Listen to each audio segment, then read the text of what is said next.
ಎಲ್ರಿಗೂ ನಮಸ್ಕಾರ. ನನ್ನ ಹೆಸರು ಮಲ್ಲಿಕಾರ್ಜುನ್ ಅಂತ ಹೇಳ್ಬಿಟ್ಟು ICAR ತರಳಬಾಳು ಕೃಷಿ ವಿಜ್ಞಾನ ಕೇಂದ್ರದಲ್ಲಿ ಬೇಸಾಯ ತಜ್ಞನಾಗಿ ನಾನು ಕೆಲಸ ಮಾಡ್ತಾ ಇದ್ದೀನಿ. ನಾನು ಕಳೆದ ವಾರ ನಮ್ಮ ಡ್ರೋನ್ ಅಂದರೆ ಮಲ್ಟಿಪ್ಲೆಕ್ಸ್ ಕಂಪ್ನಿ ವತಿಯಿಂದ ನಮಗೊಂದು ತರಬೇತಿ ಇತ್ತು. ಈ 6 ದಿನಗಳ ತರಬೇತಿ ಕಾರ್ಯಕ್ರಮ ಭಾಳ ಅಚ್ಚುಕಟ್ಟಾಗಿ ತುಂಬ ಚೆನ್ನಾಗಿ ನಮಗೆ ಡ್ರೋನ್ ಆರಿಸೋದ್ರ ಬಗ್ಗೆ ಸಾಕಷ್ಟು ಮಾಹಿತಿಯನ್ನು ಕೊಟ್ಟರು. ಮೊದಲು 3 ದಿವಸಗಳ ಕಾಲ ಇದ್ರ ಏನು ಡ್ರೋನ್ ಬಗ್ಗೆ ಮಾಹಿತಿ, ಸಂಪೂರ್ಣ ಮಾಹಿತಿ ಅಂದರೆ ಥಿಯರಿಟಿಕಲ್ ಕ್ಲಾಸಸ್ ಇರುತ್ತೆ, ಅದು ಎಲ್ಲ ತುಂಬ ಚೆನ್ನಾಗಿತ್ತು. ಏನೇನು ಡ್ರೋನ್ ರೂಲ್ಸ್ ಏನಿದೆ, ಡ್ರೋನ್ ಆರಿಸ್ಬೇಕಾದ್ರೆ ರೂಲ್ಸ್ ರೆಗ್ಯುಲೇಷನ್ನು ಮತ್ತು ಇದ್ರದ್ದು ಹಲವಾರು ಮಾಹಿತಿಗಳು, ನಮಗೆ ಹೊಸ ಮಾಹಿತಿಗಳು ನಮ್ಗೆ ಗೊತ್ತಿರಲಿಲ್ಲ. ಆ್ಯಕ್ಚುಲಿ ಹೊಸ ಮಾಹಿತಿಗಳ ಬಗ್ಗೆ ನಮಗೆ ಸಾಕಷ್ಟು ಚೆನ್ನಾಗಿ ಮಾಹಿತಿನ ಒದಗಿಸಿದ್ರು. ಟ್ರೈನರ್ಸ್ ತುಂಬ ಚೆನ್ನಾಗಿ ಸಹಾಯನೂ ಮಾಡಿದರು.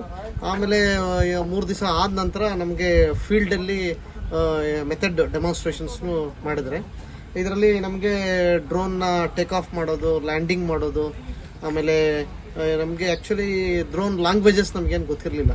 ಆ್ಯಕ್ಚುಲಿ ಥ್ರೋಟಲ್ ಅಪ್ ಅಂದ್ರೇನು, throttle down, yaw left, yaw right, roll left, roll right, ಆಮೇಲೆ ಪಿಚ್ ಫಾರ್ವರ್ಡು, ಪಿಚ್ ಬ್ಯಾಕ್ವರ್ಡು, ಇವೆಲ್ಲ ನಮಗೆ ಹೊಸ ಲ್ಯಾಂಗ್ವೇಜಸ್ಸು. ಬಟ್ 6 ದಿವಸಗಳಲ್ಲಿ ನಾವು ಡ್ರೋನ್ನ ಯಾವ ರೀತಿ ಹ್ಯಾಂಡಲ್ ಮಾಡಬೇಕು, ಯಾಕಂದರೆ ಈ ಮುಂದಿನ ಫ್ಯೂಚರ್ ಅಗ್ರಿಕಲ್ಚರ್ ಕ್ರಾಪ್ಸಲ್ಲಿ ಡ್ರೋನ್ ಭಾಳ ಒಂದು ಮಹತ್ವವಾದ ಒಂದು ಪಾತ್ರ ವಹಿಸುತ್ತೆ.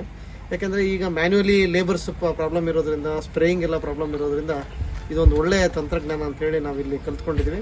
ಈ ಒಂದು ನಮಗೆ ಅವಕಾಶ ಮಾಡಿಕೊಟ್ಟ ನಮ್ಮ ತರಳಬಾಳು ಕೃಷಿ ವಿಜ್ಞಾನ ಕೇಂದ್ರಕ್ಕೂ ಮತ್ತು ICAR ಸಂಸ್ಥೆಗೂ, ಈ ಮಲ್ಟಿಪ್ಲೆಕ್ಸ್ ಈ ಡ್ರೋನ್ ಸಂಸ್ಥೆಗೂ ನಾನು ಹೃದಯಪೂರ್ವಕ ಧನ್ಯವಾದಗಳನ್ನು ಅರ್ಪಿಸ್ತೀನಿ. ಅದೇ ರೀತಿ ನಮಗೆ ಟ್ರೈನಿಂಗ್ ಮಾಡಿದಂಥ ಎಲ್ಲ ಸಿಬ್ಬಂದಿ ವರ್ಗದವರಿಗೆ, ನವೀನು, ರಾಕೇಶು ಮತ್ತು ತೇಜಪ್ಪ ಅವರು, ಇವರಿಗೆಲ್ಲ ನಾನು ಹೃದಯಪೂರ್ವಕ ಧನ್ಯವಾದಗಳನ್ನ ಹೇಳೋಕ್ಕೆ ಇಷ್ಟಪಡ್ತೀನಿ.